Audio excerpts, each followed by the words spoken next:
Hello my friends, it's Matt Skinner here, and I wanted to share a story with you today about a life event that I had back when I was a teenager.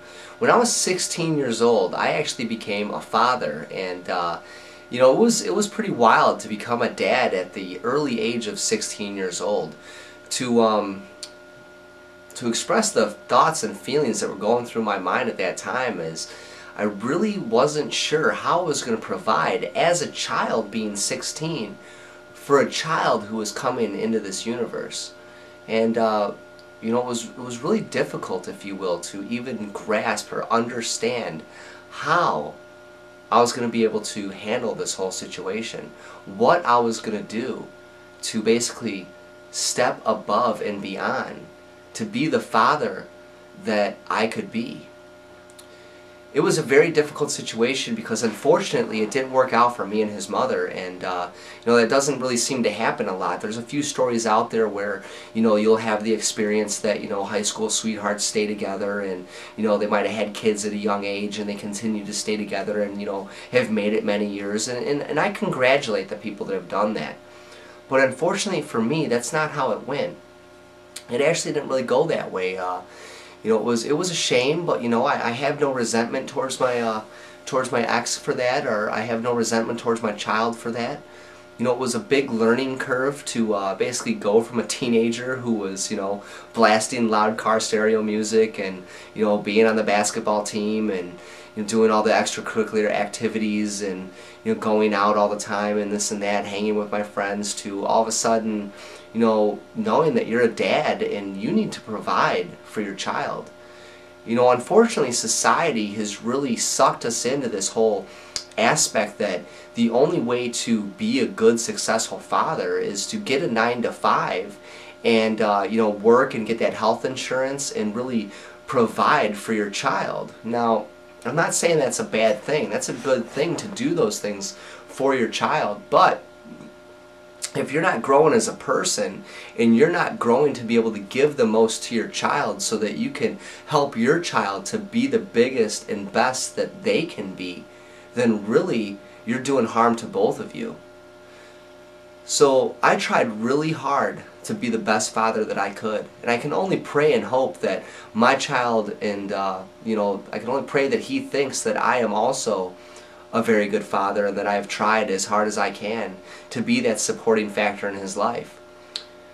I like sharing this story with people because it resonates with a lot of people. There's a lot of single parents out there that become parents at a very young age, and I wanted to share this story because, as you see, it really didn't ruin my life. When I was 16, I thought in my mind, my life's over, nothing's ever going to work, just how am I ever going to be what I want to be? And it was unfortunate because those were limiting, conditioned beliefs that were built into my mind by the way that I was raised. Not that I'm blaming my parents, but by the people that I grew up around, the people that I knew, all the limiting beliefs of friends that I had that their parents were divorced and how they never saw their dad or their mom, and all the limiting, conditioning beliefs that were built into my mind to believe that I was conditioned to lose. As the saying goes, I don't know if you've ever heard the quote before, but we were created to win, but conditioned to lose. And I felt like I was created to win, but I was conditioned to lose. And I wasn't going to allow this stumbling block. Not that I look at my child as a stumbling block by any means, but most people conditioned in today's society, they look at you like, oh, you became a dad at a young age, what are, who you think you are, just going out there, creating life, and you're not even an adult yet, so on and so on. Well, I gotta admit that it was, not really the brightest decision on my part, but at the same time, I rose to that occasion and I stepped above and beyond to become the best father I could be. In my mind, I only hope that my son and my ex feel the same way, because I've tried as hard as I can to be the best father that I can.